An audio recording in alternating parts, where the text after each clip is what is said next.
जय हिंद दोस्तों। Good evening. आज आप लोग के सामने फिर से हमारे चैनल भारद्वाज फ्यूचर पुलिस पर आप लोग के सामने वीडियो नंबर 4 आ चुका है। जी हाँ, हम इधर 2 दिनों से आप लोग के पास वीडियो नहीं जा रहा होगा क्योंकि हम बना नहीं रहे थे। बन इसलिए नहीं पा रहा था क्योंकि परसों यानी कि 6 अप्रैल 2025 को रामनवमी था। तो उस टाइम जुलूस निकला हुआ था, इसके कारण वीडियो नहीं बन पाया। और कल यानी 7 अप्रैल को बिजली नहीं होने के कारण फोन स्विच ऑफ हो चुका था।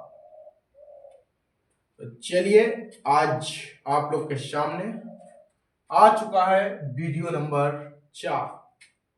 तो बिना देर किए चलते हैं अपने क्वेश्चन की ओर। तो वही पहला क्वेश्चन पूछ रहा है, विश्व के किस देश में सर्वप्रथम लिखित संविधान लागू हुआ था? जी हाँ, हर देश का अपना अपना संविधान होता है। तो उसी में पूछा गया है, सबसे पहले लिखित संविधान लागू करने वाला देश कौन था? अगर आपको मालूम होगा तो आंसर कमेंट बॉक्स में दे। आपके पास महज टाइम 5 सेकंड दिया जाता है।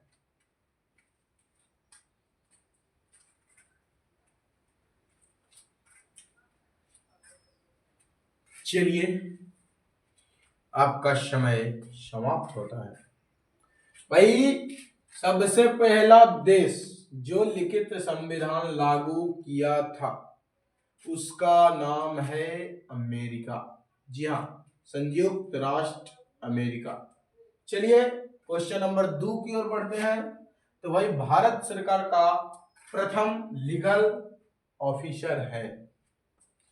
जी हाँ, भारत सरकार का प्रथम लीगल ऑफिसर कौन है? अगर आप लोग को मालूम होगा तो इसका उत्तर कमेंट सेक्शन में बताइए। आपके पास 5 सेकंड दिए जाते हैं।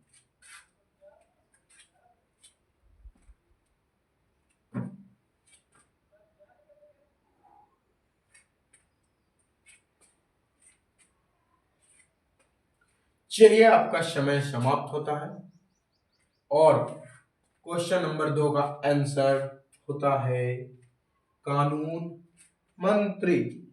जी हाँ, भारत सरकार का प्रथम लीगल ऑफिसर है कानून मंत्री।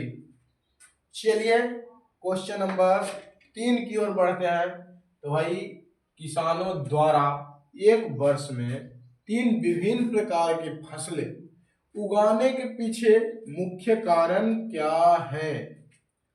जी हाँ, कोई भी काम करने के पीछे कोई ना कोई कारण जरूर होता है। उसी प्रकार पूछा गया है, एक ही जमीन पे एक ही किसान के द्वारा एक ही वर्ष के अंदर 3 विभिन्न प्रकार की फसलें उगाने का मुख्य कारण क्या है? अगर आप लोग को मालूम होगा तो आप लोग उत्तर कमेंट सेक्शन में जरूर दें। इसके लिए आपको 5 सेकंड का टाइम दिया जाता है। आपका समय स्टार्ट होता है।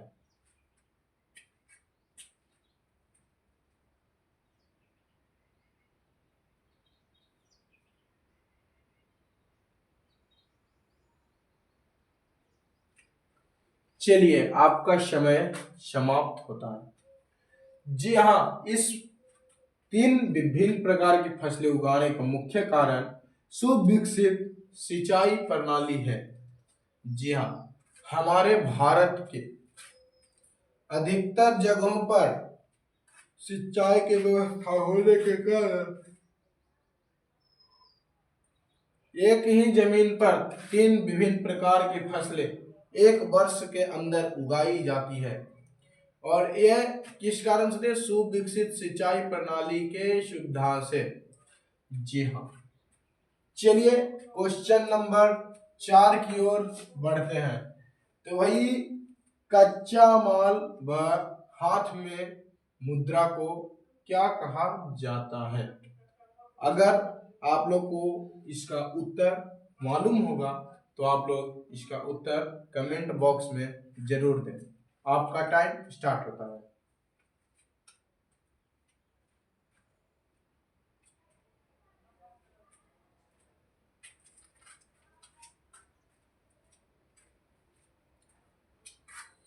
चलिए, आपका समय समाप्त होता है।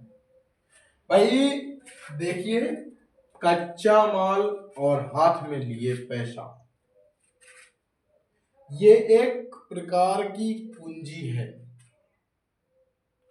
अगर मान लीजिए हमारे हाथ में कुछ पैसे आ गए और हमारे पास कुछ कच्चा माल आ गए, तो भाई ये पूंजी है।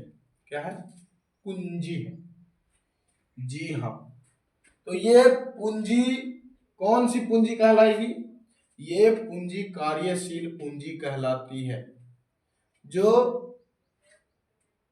जिसका उपयोग हम लोग सिर्फ और सिर्फ कितने बार कर सकते हैं? महज एक बार। जी हाँ, कच्चा माल व हाथ में मुद्रा को सिर्फ और सिर्फ एक बार उपयोग कर सकते हैं, प्रयोग में ला सकते हैं, और इसे कार्यशील पूंजी के नाम से जानते हैं। चलिए बिना देर किए पहुंचते हैं क्वेश्चन नंबर 5 की ओर। जी, तो देखिए क्वेश्चन नंबर 5 बोल रहा है, भारत जैसे देश में सर्वाधिक प्रचुर मात्रा में उपलब्ध उत्पादन का साधन है। जी हाँ, हमारे भारत जैसे देश में प्रचुर मात्रा में उपलब्ध उत्पादन का साधन है। चलिए, अगर आप मालूम होगा तो उत्तर कमेंट बॉक्स में दें। इसके लिए भी आपके पास 5 सेकंड का समय दिया जाता है।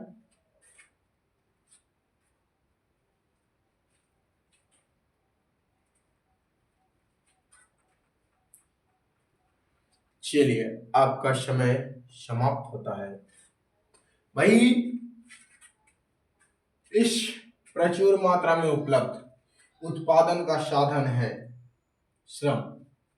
जी हाँ, हमारे 144 करोड़ भारतवासियों के पास इतना हौसला है, इतना जज्बा है कि जो भी काम करने को ठान लेते हैं तो उसे पूरा करके ही दिखाते हैं, कर दिखाते हैं।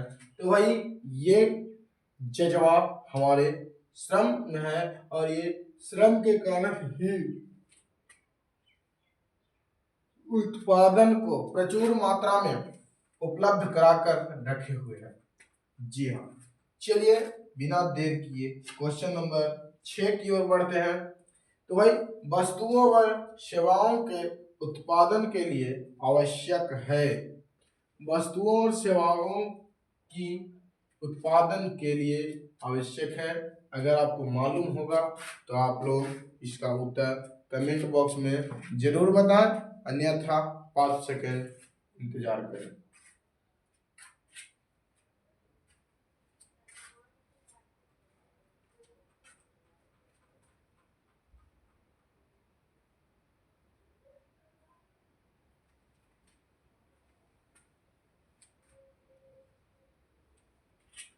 चलिए, आपका समय समाप्त होता है। जी हाँ, वस्तुओं व सेवाओं के उत्पादन के लिए आवश्यक है। क्या है? भौतिक पूंजी, 2 नंबर पर श्रम, 3 नंबर पे भूमि। जी हाँ, और ये तीनों के होते हुए भी हम लोग वस्तुओं और सेवाओं का उत्पादन नहीं कर पाएंगे। जब तक हमारे पास बुद्धि विवेक नहीं रहेगा। तो इसके लिए हम लोग को अध्ययन का भी जरूरत है। जी हाँ भाई, वस्तुओं और सेवाओं के उत्पादन के लिए हमारे पास क्या क्या जरूरत है? भौतिक पूंजी, श्रम, भूमि एवं अध्ययन की अत्यधिक जरूरत है। चलिए क्वेश्चन नंबर 7 की ओर बढ़ते हैं। भारत में ऋण के औपचारिकता स्रोतों की कार्य प्रणाली का पर्यवेक्षण कौन करता है? अगर आप लोग को मालूम होगा तो आप लोग उत्तर कमेंट सेक्शन में दें।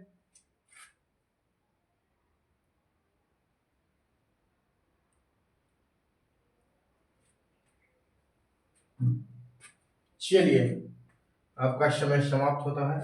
और वही जानते हैं, भारत में ऋण प्रणाली औपचारिकता स्रोतों की कार्य प्रणाली कोई और नहीं, हमारे सेंट्रल बैंक ऑफ इंडिया यानी सेंट्रल बैंक बोले तो भारतीय रिजर्व बैंक ऑफ इंडिया करती है।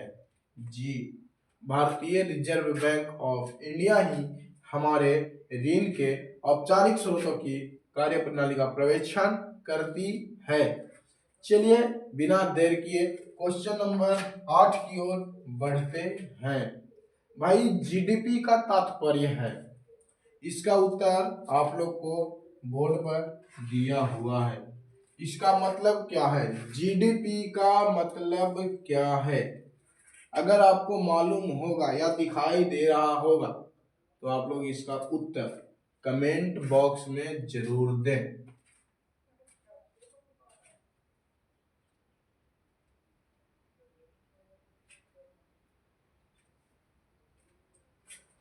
जी देख रहे होंगे आप लोग, जीडीपी का मतलब ग्रॉस डोमेस्टिक प्रोडक्ट यानी सकल घरेलू उत्पाद है। जी हाँ, जीडीपी का तात्पर्य सकल घरेलू उत्पाद है। चलिए आज का क्वेश्चन इतना ही। आज के लिए इतना ही।